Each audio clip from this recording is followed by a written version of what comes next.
Hello കൂട്ടുകാരെ, നമ്മുടെ ഇന്നത്തെ വീഡിയോ ആനക്കാഴ്ചകളാണ് കേട്ടോ. കടറോട്ടപ്പൻ്റെ തിരുവാറാട്ടം കഴിഞ്ഞ്, ഉത്സവം കഴിഞ്ഞ്, അരങ്ങ് ഒഴിഞ്ഞ്, ആള് ഒഴിഞ്ഞ്, ആരവങ്ങളും കഴിഞ്ഞ്, ആനക്കഥകളും ആനക്കാഴ്ചകളും തുടരുകയാണ്. നമ്മളിവിടുന്ന് അടുത്ത അമ്പലങ്ങളും ആനക്കാഴ്ചകളും തേടി നമ്മുടെ യാത്ര വീണ്ടും തുടരുകയാണ്. കാഴ്ചകൾക്കൊരിക്കലും അവസാനമില്ല. ഇക്കുറി ഭഗവാന്റെ തിടമ്പേറ്റാൻ എത്തിയത് ആനപ്പെരുമയ്ക്ക് പേരുകേട്ടൊരു കുടുംബത്തിലെ 2 പേരാണ്. ശ്രീ കൃഷ്ണപ്രസാദിൻ്റെ ഉടമസ്ഥതയിലുള്ള നമ്മുടെ കുളമാക്കിൽ പാർത്ഥസാരഥിയും സഹചാരിയുമായ രാജയുമാണ് ഭഗവാന് തിടമ്പേറ്റാനായിട്ട് നമ്മുടെ ആറാട്ടുകുളത്തിൻ്റെ പടിഞ്ഞാറേ കരയിൽ ആഗതമായി. ആന ഉത്സവത്തിന് ലോറിയിൽ വന്നിറങ്ങുമ്പോൾ അതിൻ്റെ ചുറ്റും കുറച്ച് ആൾ തടിച്ചു കൂടുന്നത് സർവ്വസാധാരണമാണ്. പാർത്ഥസാരഥി ഇപ്പോൾ അവൻ്റെ പേര് വടക്കോട്ടും ഏറെ പ്രസിദ്ധിയാർജിച്ചതാണ്.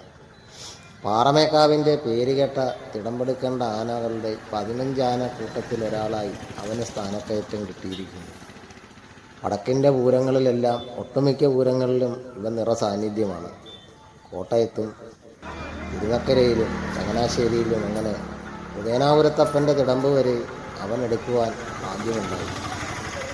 അങ്ങനെ ആനപ്പെരുമയ്ക്ക് പേരുകേട്ട 10ഓളം ആനകളുണ്ടായിരുന്ന കുളമാക്കിൽ തറവാട്ടിൽ പാർത്ഥസാരഥി അമ്പലത്തിലേക്ക് എഴുന്നള്ളുന്ന നയനമനോഹരമായ കാഴ്ചയാണ് ഈ വീഡിയോയിൽ ഉൾപ്പെടുത്തിയിരിക്കുന്നത്.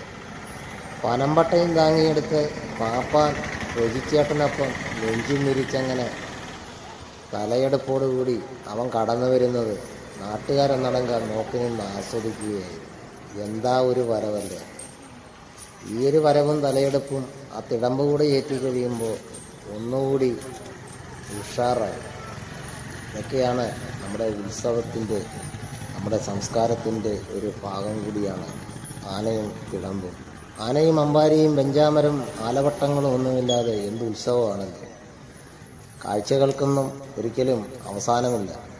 2 സൈഡിലും നിന്ന് മൊബൈൽ ക്യാമറയിൽ ഞാനും നമ്മുടെ കൂട്ടുകാരനും കൂടി വീഡിയോ എല്ലാം പകർത്തുകയായിരുന്നു. ഇനിയും ഒരുപാട് കാഴ്ചകളുണ്ട്. ആനച്ചന്തം അവസാനിക്കുന്നില്ല. നമ്മുടെ ബാലകൃഷ്ണൻ ഇല്ലാത്തൊരു ചെറിയ വിഷമം ഇക്കുറിയും ഉണ്ടായി. ഭഗവാന്റെ തിടമ്പ് സ്ഥിരം അവനായിരുന്നു അവകാശം. കളറോട്ടപ്പൻ്റെ മണ്ണിൽ അവന് നീരിൽ കെട്ടിയ കാലം മുതൽ വർഷങ്ങളായിട്ടുള്ള ഒരു അഭേദ്യമായൊരു കൂട്ടുകെട്ടും ബന്ധവുമാണ് കളറോട്ടുകാർക്ക് മധുവണ്ണനോടും ബാലകൃഷ്ണനോടും ഉള്ളത്. അതുപോലെ തന്നെയാണ് അമ്പലപ്പുഴ വിജയകൃഷ്ണൻ. അവൻ ചരിഞ്ഞതിലുള്ള ദുഃഖം ഇതുവരെ നമുക്ക് വിട്ടുമാറിയിട്ടില്ല. അങ്ങനെ ആന മന്ദം മന്ദം